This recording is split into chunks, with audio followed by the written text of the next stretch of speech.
Bonjour, ici LT Survival. Une vidéo que j'ai déjà enregistrée une première fois. Mais j'ai oublié de tourner la caméra on, fait que on la reprend. Aujourd'hui, dans cette vidéo aussi, on va faire l'évaluation d'un couteau, le Genzo Firebird Line FB760 en fibre de carbone. Restez à l'écoute, on revient après ceci.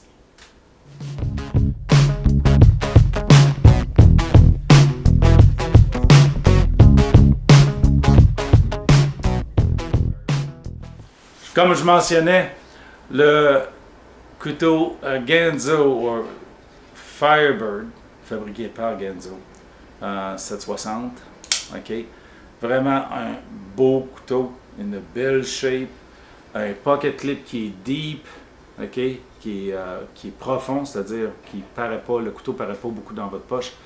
La fibre de carbone qui est une vraie fibre de carbone, les écailles sont vraiment true, comme ils disent en anglais, true and true, donc 100% fibre de carbone. L'oxyde de titane qu'il y a dessus fait vraiment un beau finish, un beau fini, durable. Thumb ramp, like une rampe pour votre pouce. La sculpture de l'écaille fait en sorte que notre doigt barre sur ça dans toutes les directions. Puis le pocket clip, okay, quand je le tiens, vraiment là, ma main est capable de tenir le couteau dans toutes les directions. Même si la fibre de carbone est slick, plutôt glissante, ben, le couteau fit bien dans la main à toutes les prises. Okay? Donc vraiment quelque chose de beau. Quelque chose de bien. Un design original. C'est rare chez Genzo. C'est souvent très très inspiré par quelque chose. Celui-ci est plutôt original. Je vais faire un close-up. Donc, on va se donner du focus. Hello. Ici, on voit le numéro du modèle, le 440C qui est le métal que Genzo Master, comme on dit en anglais, là, maîtrise très bien. On a un drop point ici avec un swedge sur le dessus qui amène ici la lame, amène un beau fini.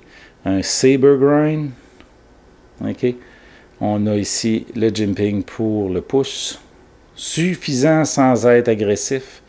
Le Axis Lock ou le Genzo Lock. OK.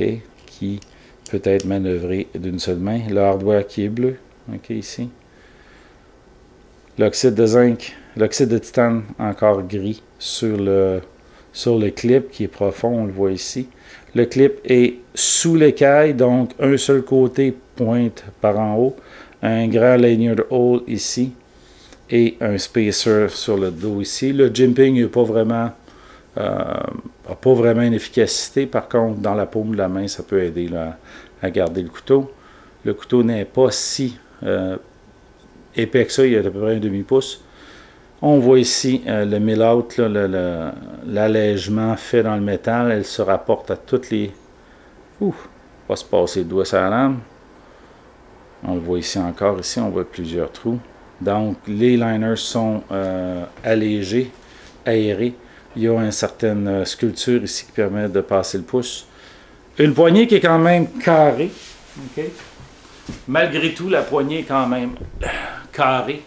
Par contre, avec la sculpture ici, aucun problème. Pas vraiment de friction. C'est sûr qu'à la longue, il y a une certaine arrondie sur les arêtes.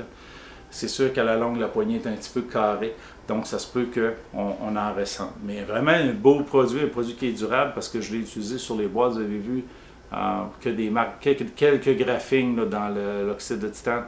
Donc, vraiment, une performance bien. Comme c'est un design original, je vous encourage à l'essayer. C'est pas un couteau qui est dispendieux, toujours dans les vingtaines de dollars. Okay. La qualité de couteau, les ball bearings pour le déploiement, la qualité de produit, là. J'ai jamais eu de Benchmade, mais en tout cas, ça me donne envie d'avoir ce type de couteau-là. Là. OK, Benchmade sont réputés pour être smooth comme ça, ben Genzo sont smooth comme ça. J'ai beaucoup de Genzo, beaucoup de Firebird, ben, plus quelques-uns parce que j'ai acheté avant que la ligne s'appelle Firebird, ok? Mais plusieurs d'entre eux là, sont vraiment, mais vraiment smooth. Des fois, ça prend un petit bout qu'il faut jouer avec là, pour que les bearings travaillent bien. Au pire, vous démanchez votre couteau, vous allez le nettoyer, vous huilez vos bearings et vraiment, là, j'en ai qui sont sur washer, ça rouvre tout seul, c'est smooth comme un bébé. OK? Vraiment un beau couteau. Tout bad que nos règlements vont éventuellement nous empêcher d'en avoir, mais ils ne peuvent pas tous les regarder, fait que j'ai une couple des paquets qui ont passé finalement, après avoir attendu presque un mois et demi pour avoir mes paquets. J'ai fini par en avoir quelques-uns. J'en ai quelques-uns qui ont été saisis dans les beaux que j'aime en fibre de carbone. Mais en espérant qu'ils soient mauvais dans le déploiement puis qu'ils passent leur petit test, peut-être qu'on sera chanceux. Anyway, c'est pas le but du vidéo. Si vous avez aimé cette vidéo-là, donnez une thumbs up, partagez, souscrivez, abonnez-vous. Et on vous revoit dans la prochaine vidéo.